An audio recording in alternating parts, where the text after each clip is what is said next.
দেশ এবং দেশের বাহির থেকে যে যেখান থেকে এই মুহূর্তে আমাদের এই অনুষ্ঠানটি দেখছেন সবাইকে প্রীতি ও শুভেচ্ছা জানিয়ে আমাদের আজকের অনুষ্ঠানটি শুরু করব। দর্শক, আজকে আমাদের মাঝে আছে এক বিউটিফুল সুন্দরী আপু, শুনবো তার জীবনের গল্পগুলো। তো চলুন কথা না বাড়িয়ে আগে তার সাথে পরিচিত হয়ে নেই। আপু, আসসালামু আলাইকুম, কেমন আছেন? মাশাআল্লাহ, ভালো আছেন। তো খাওয়া দাওয়া করছেন কিনা আপু? না ভাই, খাওয়া দাওয়া এখনো করি না। আচ্ছা আচ্ছা, গার্মেন্টস থেকে সরাসরি চলে আসছেন ইউটিউবের সামনে নাকি? ঠিক আছে। তো আপুর নাম কি? ঠিক আছে। তো দর্শক শুনতে থাকুন। আজকে সুন্দরী মিষ্টি শ্রাবন্তী মিডিয়ার সামনে আসছে আজকে। তো তার উদ্দেশ্যটা কি বা কি কারণে আসছে মিডিয়ার সামনে আপনাদের সামনে আমরা তুলে ধরার চেষ্টা করব। তো কে কে আছে ফ্যামিলিতে? আচ্ছা, দুইটা ভাই বোন আর মা। বাবা বিয়ে করে চলে গেছে। বাবা কোনো খোঁজ খবর নেয়? খোঁজ খবর নেয় না। ঠিক আছে। মা কি করে? বাসায় থাকে। তো আপনার ভাই আছে বলেন, সে কি করে? ছোট ভাই কাজ বাজ করে না কোনো? আচ্ছা। তো শ্রাবন্তীর দেশের বাড়ি কোথায়? নাটোরের মেয়ে। কোথায় থাকেন এখন? ঠিক আছে। তো দর্শক শুনতে থাকুন, আজকে আমাদের সাথেই থাকুন, শ্রাবন্তীর জীবনের গল্পগুলো শুনুন ধৈর্য সহকারে। যোগাযোগ করতে পারবেন, ভিডিওর স্ক্রিনে নাম্বার দেওয়া থাকবে। তো আপনি কি গার্মেন্টসে চাকরি বাকরি করতেছেন এখন? আচ্ছা। দেশের বাড়িতে জায়গা সম্পত্তি আছে কিছু? ঘর বাড়ি নাই, শুধু জায়গা আছে। আচ্ছা। আর ঢাকা এখানে কি বাসা ভাড়া নিয়ে থাকেন? ভাড়া থাকেন। আচ্ছা। এখন সংসারের খরচ কি সম্পূর্ণ আপনার উপরে? আপনিই চালাচ্ছেন? এই যে এত সুন্দর একটা মেয়ে হয়ে এখন নিজে কাজ বাজ করে সংসার চালাচ্ছেন।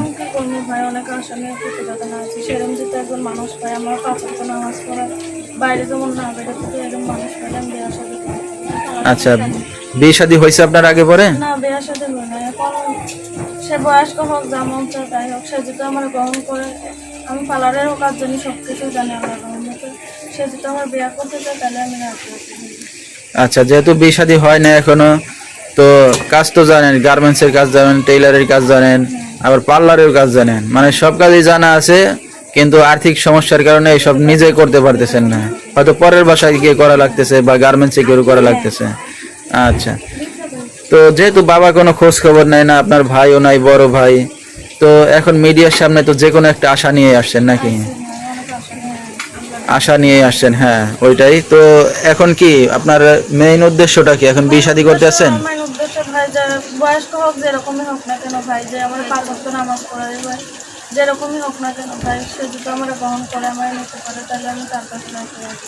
আচ্ছা। এখন যদি কেউ আপনাকে বিয়ে শাদী করতে চায়, মানে সবকিছু জেনে শুনে, আপনি রাজি হবেন? হ্যাঁ, রাজি আমি ভাই। তো আপনার ছোট ভাই আছে, মা আছে, তাদের দায়িত্ব নেওয়া লাগবে না শুধু আপনার দায়িত্ব নিলেই হবে? আচ্ছা। এতে আপনি খুশি না? আচ্ছা, ঠিক আছে। তো এখন যদি আমাদের দর্শক ভাইরা, ভিউয়ার্স আপনার সাথে যোগাযোগ করতে চায়, কিভাবে করবে? আচ্ছা, নাম্বারটা বলতে পারবেন আপনি? ঠিক আছে।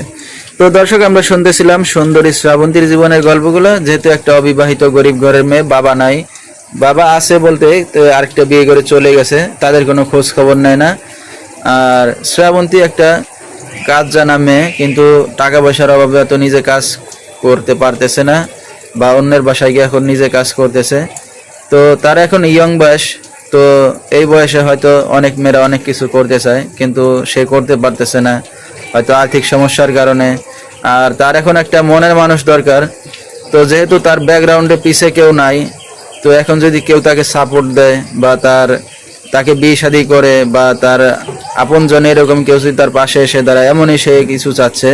তো বিস্তারিত জানতে শ্রাবন্তীর সাথে এই নাম্বারে যোগাযোগ করলে তাকে পেয়ে যাবেন। এই নাম্বারটাই হলো সুন্দরী শ্রাবন্তী।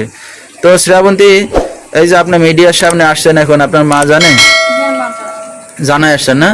তো রাত বেরাতেও অনেক দর্শক আপনাকে ফোন দেবে, কোনো সমস্যা হবে না? সমস্যা হবে না, কেউ খারাপ কথা বলবে না। এটা আর সবার একটাই অনুরোধ, কেউ আমার একটা কাজ ধরিয়ে দিবেন, যেমন আমার বাইরে না যায়।